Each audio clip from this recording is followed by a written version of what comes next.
श्रीमद् भागवत पुराण दूसरा स्कंद पहला अध्याय।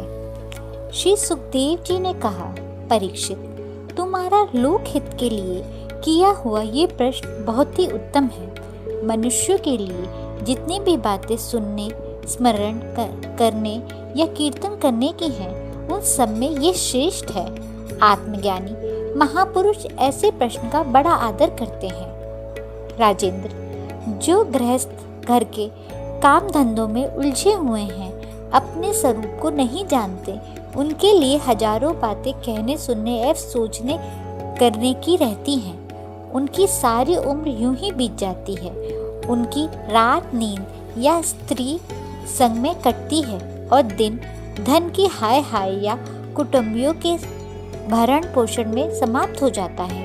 संसार में जिन्हें अपना अत्यंत घनिष्ठ संबंधी कहा जाता है, वे शरीर, पुत्र, स्त्री आदि कुछ नहीं है, असत्य है। परंतु जीव उनके मुंह में ऐसा पागल सा हो जाता है कि रात दिन उसको मृत्यु ग्रास होते देखकर भी चेतता नहीं। इसलिए परीक्षित, जो अभय पद को प्राप्त करना चाहता है, उसे तो सर्वशक्तिमान भगवान श्री कृष्ण की ही लीलाओं का श्रवण, कीर्तन और स्मरण करना चाहिए। मनुष्य जन्म का यही इतना ही लाभ है कि चाहे जैसे हो, ज्ञान से, भक्ति से अथवा अपने धर्म की निष्ठा से जीवन को ऐसा बना लिया जाए कि मृत्यु के समय भगवान की स्मृति अवश्य बनी रहे। परीक्षित, जो निर्गुण स्वरूप में स्थित है एवं विधि निषेध की मर्यादा को लांघ चुके हैं, वे बड़े बड़े ऋषि मुनि भी प्राय भगवान के अनंत कल्याण में, गुणों के वर्णन में रमे रहते हैं। द्वापर के अंत में इस भगवत रूप अथवा वेद तुल्य श्रीमद् भागवत नाम के महापुराण का अपने पिता श्री कृष्ण दयापन से मैंने अध्ययन किया था। राजर्षि, मेरे निर्गुण स्वरूप परमात्मा में पूर्ण निष्ठा है, फिर भी भगवान श्री कृष्ण की मधुर लीलाओं ने भलात मेरे हृदय को अपनी ओर आकर्षित कर लिया। यही कारण ही कि मैंने इस पुराण का अध्ययन किया। तुम भगवान के परम भक्त हो, इसलिए तुम्हें मैं इसे सुनाऊंगा।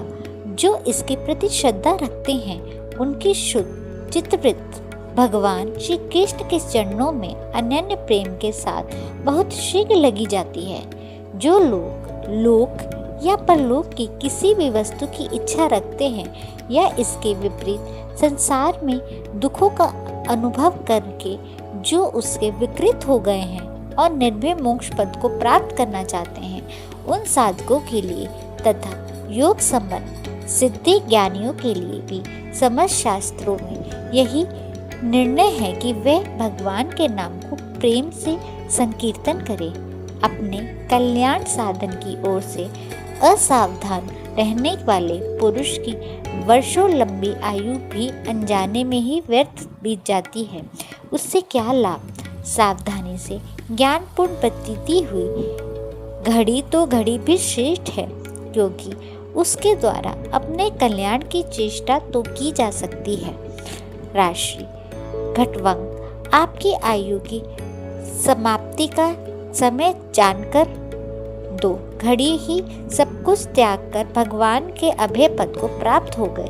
परीक्षित, अभी तो तुम्हारे जीवन की अवधि 7 दिन की है। इस बीच में ही तुम अपने परम कल्याण के लिए जो कुछ करना चाहिए सब कर लो। मृत्यु का समय आने पर मनुष्य घबराए नहीं। उसे चाहिए कि वह वैराग्य शास्त्र से शरीर और उसके संबंध रखने वाले के प्रति ममता को काट डाले। धैर्य के साथ घर से निकलकर पवित्र तीर्थ के जल में स्नान करे और पवित्र तथा एकांत स्थान में विधि पूर्वक आसन लगाकर बैठ जाए। तत्पश्चात परम पवित्र ओम इन 3 मात्राओं में से युक्त प्रणव का मन ही मन जाप करे। प्राणवायु के वश में करके मन का दमन करे और एक क्षण के लिए भी प्रणव को ना भूले। बुद्धि की सहायता से मन के द्वारा इंद्रियों को अपने विषयों से हटा ले और कर्म की वासनाओं से चंचल हुए मन को विचार के द्वारा रोककर भगवान के मंगलमय रूप को लगाए। स्थिर चित्त से भगवान के श्री विग्रह से किसी एक अंग का ध्यान करें। इस प्रकार एक एक अंग का ध्यान करते करते विषय वासना में से रहित मन को पूर्ण रूप से भगवान में ऐसा तल्लीन कर दे कि फिर और किसी विषय का चिंतन भी ना हो। वही भगवान विष्णु का परम पद है, जिसे प्राप्त करके मन भगवत प्रेम रूप आनंद से भर जाता है। यदि भगवान का ध्यान करते समय मन रजोगुण से विक्षुब्ध या तमोगुण से मूढ़ हो जाए तो घबराए नहीं, धैर्य के साथ योग धारण के द्वारा उसे वश में करना चाहिए, क्योंकि धारणा उक्त दोनों गुणों के दोषों को मिटा देती है। धारणा स्थिर हो जाने पर ध्यान में जब योगी अपने परम मंगल में आश्रय भगवान को देखता है, तब उसे तुरंत ही भक्ति योग की प्राप्ति हो जाती है। परीक्षित ने पूछा, ब्राह्मण, धारणा किस साधन से किस वस्तु में किस प्रकार हो जाती है और उसका क्या स्वरूप माना गया है, जो शीघ्र ही मनुष्य के मन का मैल मिटा देती है?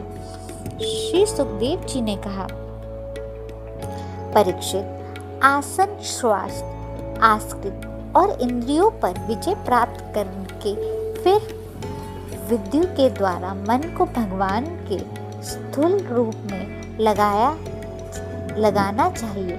ये कार्य रूप संपूर्ण विश्व जो कुछ कभी था और या होगा, सबका सब जिसमें दीप पड़ता है, वही भगवान का स्थूल से स्थूल और विराट शरीर है। जल, अग्नि, वायु, वर्षा, अहंकार, महत्व और प्रकृति, इन 7 आवरणों से घिरे हुए इस ब्रह्मांड शरीर में जो विराट पुरुष भगवान हैं, वे ही धारणा के आश्रय हैं।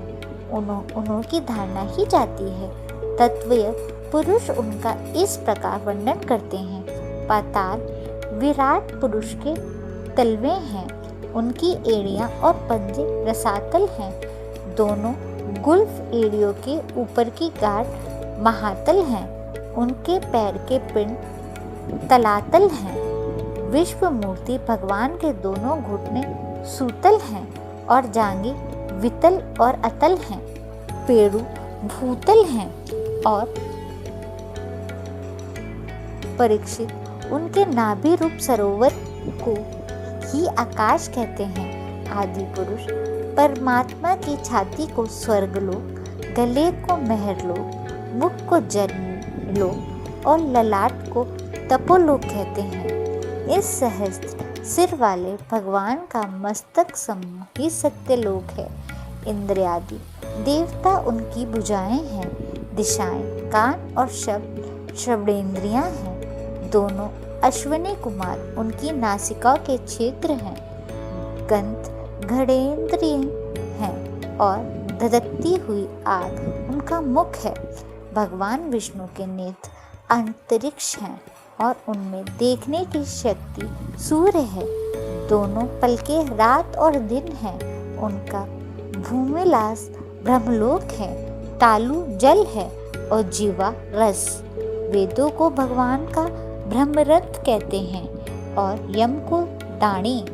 सब प्रकार के स्नेह दात हैं और उनकी जगमोही माया को ही उनकी मुस्कान कहते हैं।